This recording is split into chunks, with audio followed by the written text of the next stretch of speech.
Hello YouTube, and we got a bit of a mental one today. I'm at Ducati Oxford here, very kindly lent me this awesome looking Ducati 950 Hypermotard. This is the RVE version, retailing at £11,750.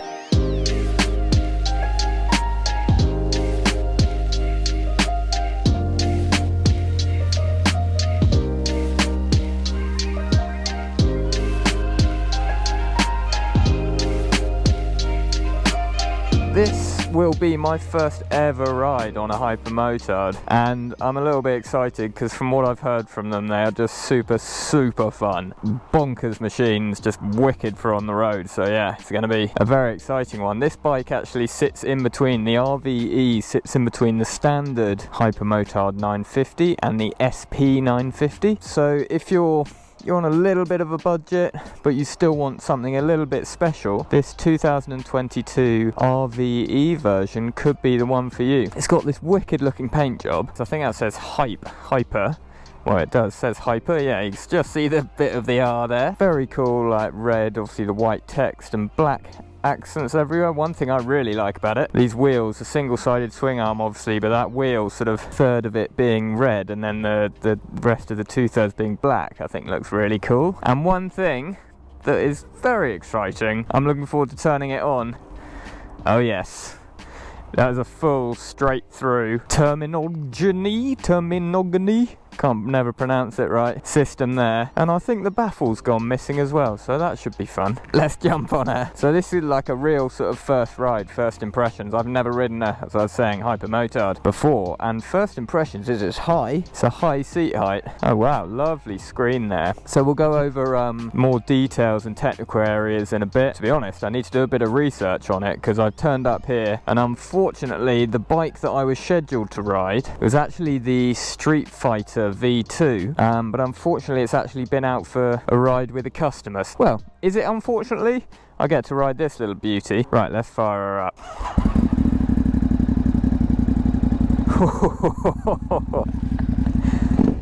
Oh my god, that is wicked loud. Many thanks, Oxford Ducati, for hooking me up with this. Really kind of them. They had this, they said, look, sorry we haven't got the Street Fighter V2, you can take out the Hypermotard RVE 950. I was like, oh yeah, okay, job done, I'll have that. So cheers guys. Well, first off, you just I've just gone over 2 pavements there without really thinking about it, so that's a nice little versatile bit of the bike. I wouldn't have done that on the V2, that's for sure. Oh, this is a naughty bike, I can already tell it. Oh, it's so, yeah, I mean, I've got to be straight out and honest, I don't really know much about this. This really is a raw jump straight on the motorbike, and I don't know anything about it. I know it's got the 950, obviously, hence the Hypermotard 950 L-twin engine that Ducati do, which is very nice. But other than that, I'm sort of in the dark, so this really is raw first impressions. Oh, you hear the kickbacks on that exhaust. Oh, that's nice, a Hooligan machine. First impressions, riding position. The seat is, the seat's high. You're leaning quite you're upright, but it's not like adventure bike upright. The handlebars are lower down than that. You're slightly more leant forward, which is edging towards more of a sporty riding position. The brakes are lovely. You got Brembo brakes, and yeah, it's fairly easy to ride starting off. The wing mirrors are quite small. Listen to the exhaust. That is a classic exhaust. You don't get those anymore straight out of the box. This thing's going to be a beast, isn't it? So the RVE comes with this awesome paintwork and a quick shifter, which, if you haven't seen my channel before, I love a quick shifter, who doesn't? Oh, this thing is a riot. My god. Wow, that quick shifter.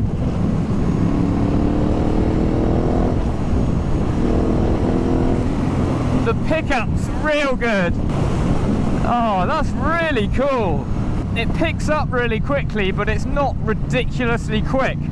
when you're coming on the throttle, which is actually quite nice. I was expecting it to be a bit intimidating, this, but it's not bonkers, which is in a good way, good for the road. The quick shifter is phenomenal, one of the best I've ever used, I think, possibly better than even Triumphs on their triples. I don't know how Ducati have managed that. That is buttery smooth. So riding through town, it's it's rorty. It's ready to go. That immediate throttle response is very quick. Once you're past that and you bang on the throttle, it calms down a bit. But it's like it's slightly reminiscent of the KTM 1290 Super Adventure in its immediate power delivery, and a sort of poking you to have a bit of fun. It's all right around these slower roads here through a village, but it's sort of, you know, it's bubbling away underneath you, if you know what I mean. That twin's she's ready to go, ready to play. Yeah, that is fun, getting to know her a little bit more on these roads. It's quick to turn in. It's an upright, quite aggressive riding position, like you are leant forward a bit, and although it being a high seat, I just had a look, it's actually 170mm seat height. I'm 5'9", and I'm sort of on the balls of my feet, just about. So it's quite a high seat, a little bit like a motocross bike really, but for the road. Anyway, let's pop her in sport mode. We go there, flick through the toggles. It's really nice, this screen, by the way. It's real quality. So riding modes, you have urban, touring and sport. We'll pop her in sport, and it looks like you can adjust the ABS traction control, and you can actually change the quick shifter, I believe, sensitivity, and turn it on and off, which is good. It's a really intuitive dash, that, I must say. Stands out on a bike like this to have a TFT colour screen like that operates so intuitively. Really good. Right, listen to this.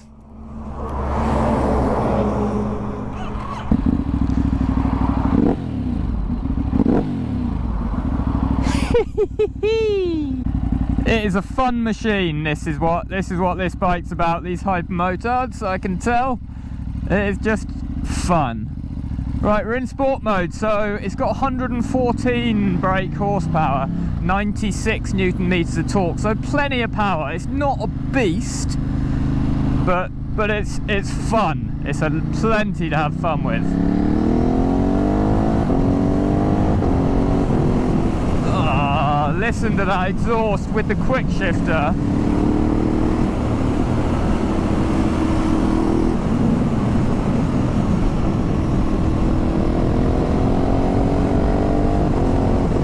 It's an absolute riot. Oh, it's just fun all over it. It's not like, I rode the KTM 1290 the other day, the 1290 Duke, and that is a serious piece of kit. You need to know what you're doing and have your wits about you, and by no means is this slow, but it's nowhere near as fast as that. But it's just fun. It's usable power, really is. Apologies for that cliche, but it's a great amount of power. Here we go, listen to the exhaust. Yow! Oh, I could do that all day. Yeah. So if you get one of these bikes, I highly recommend going for the RVE version to get that quick shifter. If you can fork out the extra cash, I'm sure it's a few grand, a few £1,000s, but that Termignoni exhaust straight through with the baffle out is beautiful. Just coming through town there, you can see why these bikes could maybe get a reputation for being a bit of a hooligan ASBO machine. Yeah!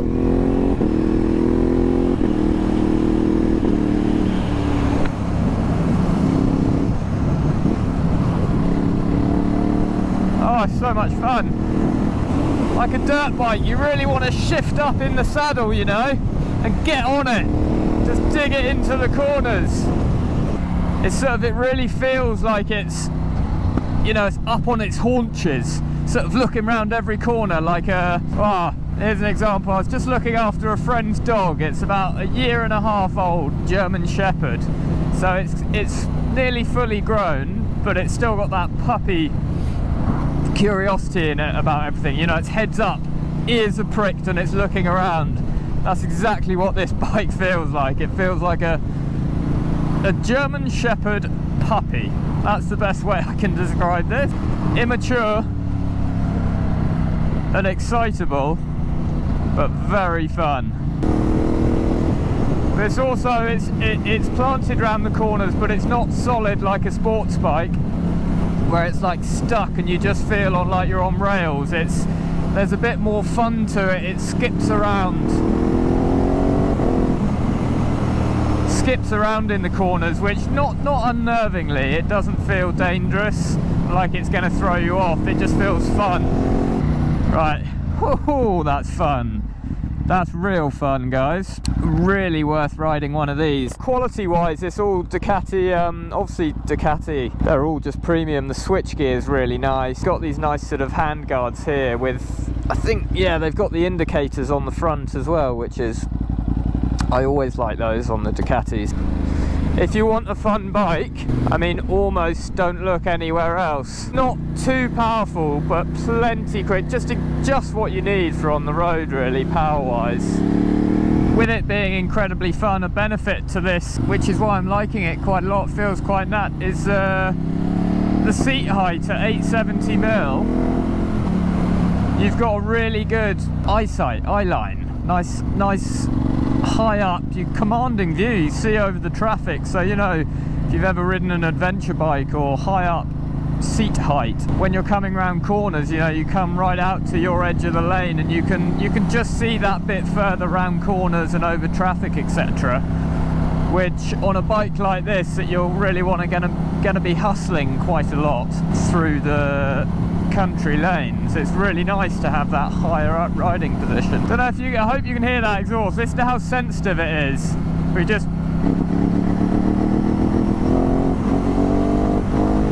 woo!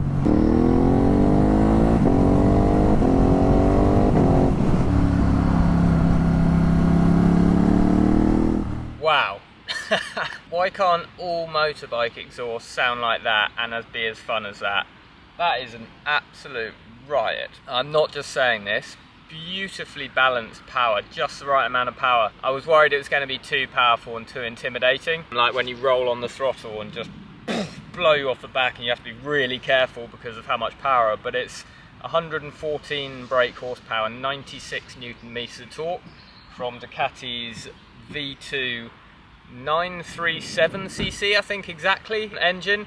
But yeah, it's a beautiful, beautiful amount of power. Mixed with that Termignoni exhaust straight through, baffle out, with the quick shifter on this RVE version is just a match made in heaven. That is the funnest motorbike I've ever ridden. It's a complete riot. So guys, quick specifications run over, some of the more specific details. It's 200 kilograms wet weight, which is, yeah, it's actually quite a sizable bike. So for the dimensions wise, for the size, I think it's quite a nice, not too heavy. It's just on that 200 kilograms, so not heavy. I'm 5'9". My inseam, I have no idea what that is, so apologies about that. But yeah, the seat height is 870mm. I'll jump on, you can see what it looks like, someone of my height. So yeah, as I say, it's definitely a high seat height, 870, and I'm just on the sort of balls of my feet. But not being too much of a heavy bike, it's a very slender seat as well. So it's very easy to manage and manoeuvre. Okay guys, so quick coming on to the front suspension.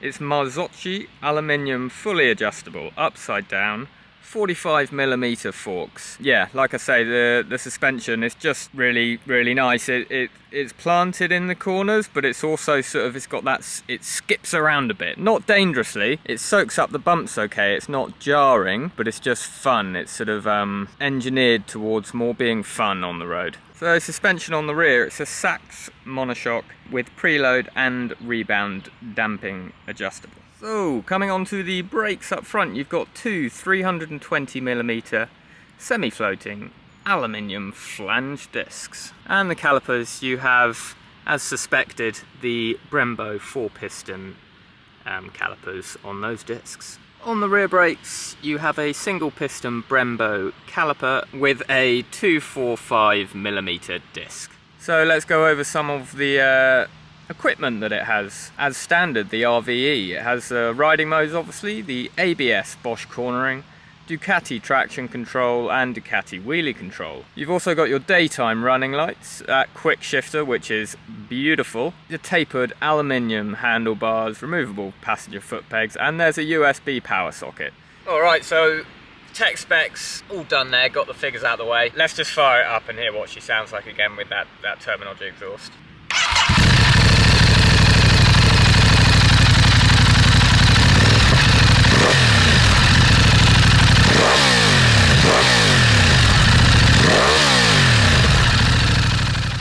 So guys, just before we jump back on, give her conclusions. The paintwork for the Hypermotard RVE, the livery, as Ducati say, they're calling it the graffiti, the theme of the paint, but suppose it looks a bit like graffiti, but that's what they're calling it. I think it looks quite cool. I think I do prefer the paint on the SP version, but yeah, it's nice this. You got your Hyper there, and really like the wheels. Paintwork on the wheels, I think looks really cool. Well, what we say is near enough 12 grand. To be fair, this exhaust I think will cost a fair bit extra, a few £1,000s. So I'm actually in just like a nice sort of fishing area in the Oxford area here. And one downside to this bike, that exhaust and just the raughty naughtiness of it and the paintwork contributes to it, is you can be seen as being a bit of an asbo, bit of a hooligan. You do get some strange looks from people. They don't understand, it's a fun machine.